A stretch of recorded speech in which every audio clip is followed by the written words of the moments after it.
মানে মেগনিটিউড যেটো আছে তাততো আমি বিফল হৈছোঁ যিটো পৰিমাণৰ পানী আহিছে এইটো হেণ্ডেল কৰিব নোৱাৰোঁ আমি 50% মেঘালয় অহা পানীৰ পৰা সমস্যা হ'ল কালি যেটো পানী আছিলে এইটো সিল্ট লৈ আহিছে মাটি পানী ৰঙা মানে মাটিৰ পানী 50% মেঘালয় অহা পানীৰ পৰা সমস্যা হ'ল কিয় পানীৰ কালাৰ সিটিৰ পানী যেতিয়া থাকিব পানীৰ কালাৰটো কলা থাকিব সিটিত যদি নলা নৰ্দমাৰ পৰা পানী ওলাই এই পানীৰ ৰংটো কলা থাকে কালি যেটো পানী আছিলে এইটো সিল্ট লৈ আহিছে মাটি পানী ৰঙা মানে মাটিৰ পানী তাত দেখাতে মানে গম পাই যে গুৱাহাটীৰ পানী নহয় বাহিৰৰ পৰা পানী আহিছে মানে মেগনিটিউড যেটো আছে তাততো আমি বিফল হৈছোঁ যিটো পৰিমাণৰ পানী আহিছে এইটো হেণ্ডেল কৰিব নোৱাৰোঁ আমি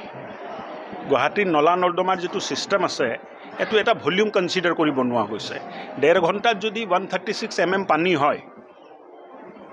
চানমাৰীত 136 mm পানী वाटर रिसोर्स रिकॉर्ड करिছে আৰু ৰাতিপুৱা মোক ৰিপৰ্ট দিছে এই পৰিমাণৰ পানী যদি 1.5 ঘণ্টাত আহে কোনো সিস্টেমে হেণ্ডেল কৰিব নোৱাৰে তাতকে বেছি আছিলে মানুহৰ বহুত অসুবিধা হৈছে মানুহ নহয় ঘৰ যাব পৰা নাই বুলি কক ওলাব পৰা নাই ৰাতি মানুহে ঘৰ যাব পৰা নাই আনকি মানুহ 12টা বজাতো ঘৰ পাইছে 1টা বজাতো ঘৰ পাইছে মই দুখিত যে এই ঘটনাটো হ'ল কিন্তু প্ৰকৃতিৰ লগত তো যুঁজিব নোৱাৰি পানীৰ যেটো পৰিমাণ আছিলে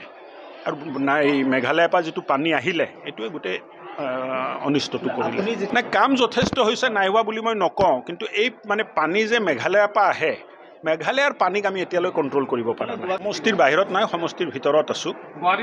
গুৱাহাটীত নাই যোৱাকালি ৰাতি 2টা বজালৈ আমি ৰিভিউ কৰিলো গুৱাহাটীৰ বানপানীৰ যোৱাকালি যেটো বানপানী হ'ল কালি 1.5 ঘণ্টাত 136 mm এটো 5.5 ইঞ্চিৰ ওচৰা-ওচৰি 1.5 ঘণ্টাত বৰষুণ হ'ল এই বৰষুণৰ যেটো পৰিমাণ এই যেটো পানীৰ পৰিমাণ এই পানীটো গুৱাহাটীৰ নলা নৰ্দমাই টানিব নোৱাৰে এই কাৰণে পানী ৰাস্তাৰ ওপৰত ৰৈ গ'ল আৰু কালি গুৱাহাটীত যেটো পানী আমি দেখিলো এই পানীৰ পৰা ইফেক্টেড হৈছিল দিছপুৰ সাৰ্কেল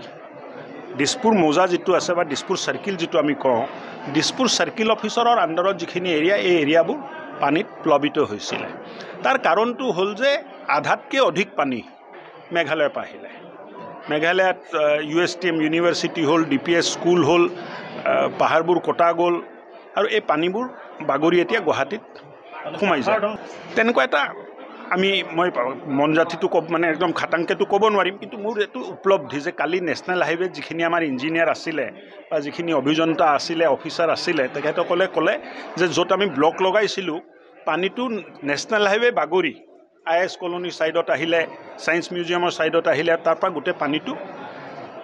বাহিনী আৰু GS ৰোডত বিয়পি গ'ল দীৰ্ঘম্যাদী পৰিকল্পনা লৈছো নাই লোৱা নহয় এই মেঘালয়ৰ পৰা অহা পানীটো সিলচাকু আৰু দীপৰ বিললৈ ডাইভাৰ্ট কৰাৰ এটা পৰিকল্পনা চলি আছে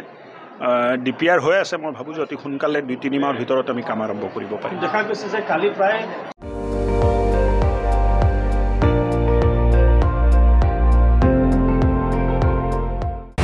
আপুনি চাই আছে ND24 সৰ্বশ্ৰেষ্ঠ নহয় সৰ্বোত্তমৰ দৌৰ